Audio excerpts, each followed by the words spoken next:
काफी समय पूर्व धारा नगरी पर महाराज गंधर्वसेन का शासन था। गंधर्वसेन बड़े ही यशस्वी, प्रतापी और न्यायप्रिय थे। उनका यश दूर दूर तक फैला था। महाराज गंधर्वसेन की 4 रानियां थीं और उन चारों से उनके 6 पुत्र हुए थे, जिनमें से शंख सबसे बड़ा था। उससे छोटे भर्तहरि, तत्पश्चात विक्रमादित्य और अन्य थे। पिता की मृत्यु के पश्चात बड़े पुत्र शंख ने राजकाज संभाला और भोग विलास में डूबकर अपने कर्तव्यों से विमुख हो गया। उसका सारा समय भोग विलास में डूबकर अपने कर्तव्यों से च्युत होता गया। शासन मंत्रियों व अन्य अधिकारियों के हाथों में आ गया था। मंत्रियों के अत्याचारों और मनमानी के कारण जनता त्राहि त्राहि कर उठी। राज्य दिन पर दिन कमजोर होने लगा। भर्तहरि ने कई बार समझाने की चेष्टा की, किंतु शंख पर किसी प्रकार का कोई प्रभाव न पड़ा। जहाँ बदी होती है वहाँ नेकी भी होती है। राज्य में कुछ नेक और ईमानदार दरबारी भी थे जो इस पूरी व्यवस्था से बहुत दुखी थे। उन्होंने भर्तहरि के समक्ष प्रस्ताव रखा कि आप विद्रोह करके राज्य पर कब्जा कर ले, हम सब आपके साथ हैं।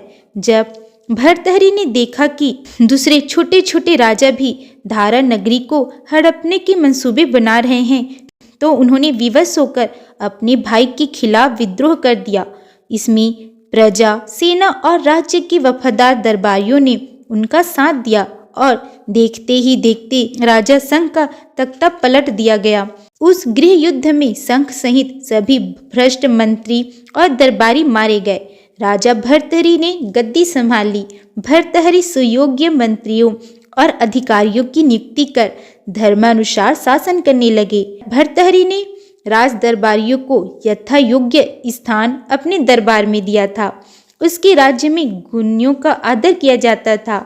उनका हर संभव यही प्रयास रहता कि उसके राज्य में प्रजा को किसी भी प्रकार का कष्ट न पहुंचे। वे अक्सर रात्रि के समय वेश बदल कर निकलते और प्रजा के दुख दर्द का जायजा लेते। वह न्यायप्रिय थे। कैसा भी जटिल मामला क्यों न हो, वे दूध का दूध और पानी का पानी कर दिया करते थे।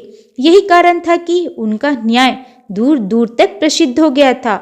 आसपास के राज्यों पर भी उनकी दृष्टि रहती थी। आस पड़ोस में जो भी राजा प्रजा पर अत्याचार करता, राजा भर्तहरि उसे चेतावनी देते और इस पर भी यदि वह ना मानता तो वे उसके राज्य पर आक्रमण करके उसे अपने अधीन कर लेते। इस प्रकार वे चक्रवर्ती सम्राट बन गए थे। लेकिन इसे मोह की पराकाष्ठा ही कहा जाएगा कि वे अपनी 3 रानियों में से सबसे छोटी रानी पिंगला पर बुरी तरह आसक्त थे। उसके राज्य में एक ब्राह्मण रहता था जो देवी का बड़ा भक्त था। उसने अपनी साधना से देवी को प्रसन्न कर लिया। देवी प्रकट हुई और बोली, मांगो पुत्र, क्या मांगते हो? मैं तुम्हारी साधना से प्रसन्न हूँ। ब्राह्मण बौखलाया, क्या मांगू? मन में कुछ मांगने की तो विशेष इच्छा ही नहीं थी, किंतु जब देवी देने को तैयार है तो मांगना ही होगा। वह हड़बड़ा कर बोला, माँ, मुझे अमर बना दो। देवी हंसी और बोली, तथास्तु। फिर देवी ने उसे एक अमर फल दिया। लो, इसे खाकर तुम अमर हो जाओगे, कहकर देवी अंतर्ध्यान हो गई। ब्राह्मण बहुत प्रसन्न हुआ। खुशी से उछलता हुआ अपने घर पहुंचा और पत्नी को सारी बात बताई। प्रिय, हम दोनों मिलकर यह फल खाएंगे। तुम पागल हो? पत्नी ने पूरी बात सुनकर मीठी झिड़की दी। हम भला अमर होकर क्या करेंगे? अमरता का वरदान तो किसी महागुणी, न्यायप्रिय और लोकनायक को मिलना चाहिए। हम जैसे साधारण प्राणियों के जीवन की सार्थकता तो इसी में है कि हम यथासंभव मृत्यु को प्राप्त होकर ईश्वर की कृपा से मोक्ष प्राप्त करें और इस आवागमन के चक्र से मुक्ति पाए। आखिर हम अमर होकर करेंगे भी क्या? क्या हम किसी भी रूप में किसी का भला कर पाएंगे? नहीं स्वामी, हमें अमरता नहीं चाहिए। अमर तो महाराज भर्तहरि जैसे प्रतापी प्रजापालक राजा को होना चाहिए। यही उचित होगा। आप यह अमर फल सम्राट को दे आए। वे अमर होकर युगों युगों तक प्रजा का भला करेंगे। पत्नी की बातें सुनकर ब्राह्मण जैसे नींद से जागा। सोचा, पत्नी कह तो ठीक रही है। उसके मन में उठी अमरता की इच्छा पलक झपकते ही समाप्त हो गई। उसने वह अमर फल लिया और महाराज भर्तहरि के दरबार में जा पहुंचा। आओ ब्राह्मण देव, महाराज भर्तहरि ने उसका स्वागत करते हुए पूछा, आप आज दरबार में आने का कैसा कष्ट किया? कहिए भर्तहरि आपकी क्या सेवा कर सकता है? राजन, आपको यह अमर फल देने आया हूँ।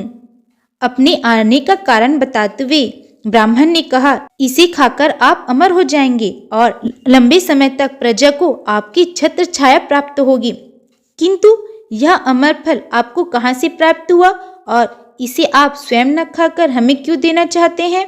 ब्राह्मण ने अमर फल प्राप्ति की पूरी घटना उन्हें सुनाई और फिर यह भी बताया कि वह वो अमर फल उन्हें क्यों देना चाहता है। महाराज भर्तहरि ने ब्राह्मण से वह अमर फल ले लिया और उसे थैली भर स्वर्ण मुद्राएं देकर सम्मान के साथ विदा किया। ब्राह्मण के जाने के बाद महाराज भर्तहरि ने गहराई से आत्मफल के विषय में सोचा और इस निर्णय पर पहुंचे कि अमर होना कोई बुद्धिमानी नहीं है, यह विधि के विधान में हस्तक्षेप होगा। मगर अब इस अमर फल का क्या करे? काफी सोच विचार के बाद उन्हें अपनी रानी पिंगला का ख्याल आया, जिसे वह टूटकर चाहते थे। यूँ तो उनकी 3 रानियां थी, पिंगला नामक रानी पर ही उनकी विशेष आसक्ति थी। अतः महाराज ने सोचा कि यह विशेष उपहार उसे ही क्यों न दिया जाए। यही सोचकर वे अमर फल लेकर रानी पिंगला की महल की ओर चल दिए। कुछ देर बाद वे रानी को वह फल देते हुए बोले, प्रिय, आज मैं तुम्हारे लिए संसार का सबसे उत्तम और अनोखा उपहार लाया हूँ। उपहार, किंतु यह तो फल है प्राणनाथ। हाँ, किंतु यह अमर फल है, इसे खाकर तुम अमर हो जाओगी। तुम्हारा रूप और सौंदर्य हमेशा इसी प्रकार बना रहेगा और तुम युगों युगों तक इस संसार की रंगीनियां देखोगी। अच्छा, किंतु आप यह हमें क्यों दे रहे हैं महाराज? तुम हमारी सबसे प्रिय हो और हम चाहते हैं कि तुम अमर हो जाओ। इस अमर फल के अलावा भी यदि कोई नियामत होती तो वह भी हम तुम्हें ही देते। हमारी चाहत का इससे बड़ा प्रमाण और क्या हो सकता है प्रिय? रानी पिंगला ने वह फल ले लिया और बोली, ठीक महाराज, मैं इसे स्नान आदि के उपरांत ही ग्रहण करूंगी। राजा चले गए। तब रानी ने सोचा, मैं अमर होकर क्या करूंगी? मेरे प्रेमी को अमर होना चाहिए, ताकि जब तक मैं जीवित रहूं वह मुझे ही यूं ही प्यार करते रहे। रानी नगर के दारोगा पर आसक्त थी। उसने उसे बुलाकर फल उसको सुपुर्द कर दिया। दारोगा ने सोचा, जिस वैश्या को मैं दिलो जान से चाहता हूँ उसे अमर होना चाहिए। उसने उसी दिन जाकर वह फल चित्रगंधा नामक वैश्य को दे दिया। वैश्या ने सोचा, मैं इस नरकी जीवन में अमर होकर क्या करूंगी? यह फल तो महाराज भर्तहरि जैसे गुणी के लिए ही उचित है। वह अमर होकर प्रजा का पालन करेंगे, मैं भला अमर होकर क्या करूंगी? यह सोचकर दूसरे दिन वह राज दरबार जा पहुंची और अमर फल राजा के सम्मुख रखकर विनती की, महाराज आप इसे स्वीकार करें। अमर फल को देखकर महाराज भर्तहरि बुरी तरह चौंक गए। अगले ही पल उनकी आंखों से क्रोध की चिंगारियां फूटने लगी। उन्होंने कड़क कर पूछा, सच सच बताओ कि यह अमर फल तुम्हारे पास कहाँ से आया? महाराज का क्रोधित चेहरा देखकर वैश्या डर गई। सोचने लगी कि आखिर मेरा अपराध क्या है जो महाराज क्रोधित हो रहे हैं? कहीं ऐसा तो नहीं कि दारोगा ने यह फल राजमहल से ही चुरा कर मुझे दिया हो? जवाब क्यों नहीं देती? माँ, मुझे यह फल दारोगा ने दिया था महाराज, कांपते स्वर में वैश्या बोली। इसके विषय में इससे पूरी बात स्पष्ट हो गई। उन्होंने एक दीर्घ निश्वास छोड़ी, फिर वैश्या को उचित इनाम देकर विदा कर दिया। इसका अर्थ हुआ कि जिस रानी को हम दिलो जान से चाहते हैं वह विश्वासघातिनी है, उसका अनैतिक संबंध दारोगा से है और वह हमारी पीठ में आज तक छुरा घोंपती रही। रानी की चरित्रहीनता की बात जानने पर महाराज को बड़ा दुख हुआ। वह सोचने लगे, इस संसार में किस पर विश्वास किया जाए और किस पर नहीं, कौन अपना है और कौन पराया, यह कोई विश्वास के योग्य नहीं। इससे तो बेहतर यही है कि इस संसार की मोह ममता त्याग कर तथा तपस्या करके अपना परलोक ही सुधारा जाए। और फिर दुखी मन से राजा चहेती रानी के महल में पहुंचे और सामान्य लहजे में उससे पूछा, रानी, वह अमर फल जो हमने तुम्हें खाने के लिए दिया था, क्या वह तुमने खा लिया है? यदि नहीं खाया हो तो लाओ, हम दोनों मिलकर उसे खाएं। वह तो मैंने खा लिया महाराज। रानी ने झूठ बोल दिया, किंतु उसके चेहरे पर भय के भाव उभर आए। आखिर महाराज उस फल के विषय में क्यों पूछ रहे हैं? यदि तुमने वह फल खा लिया तो यह क्या है? महाराज ने अपने वस्त्रों में छिपा फल निकालकर दिखाया तो पिंगला डर गई। चेहरा धुले हुए कपड़े की तरह सफेद पड़ गया। वह फौरन हाथ जोड़कर गिड़गिड़ा उठी, क्षमा महाराज, क्षमा। पिंगला बार बार महाराज के कदमों में सिर पटक रही थी, मगर महाराज ने उनकी एक न सुनी। महाराज भर्तहरि उसी दिन राजकाज त्याग कर वन को चले गए।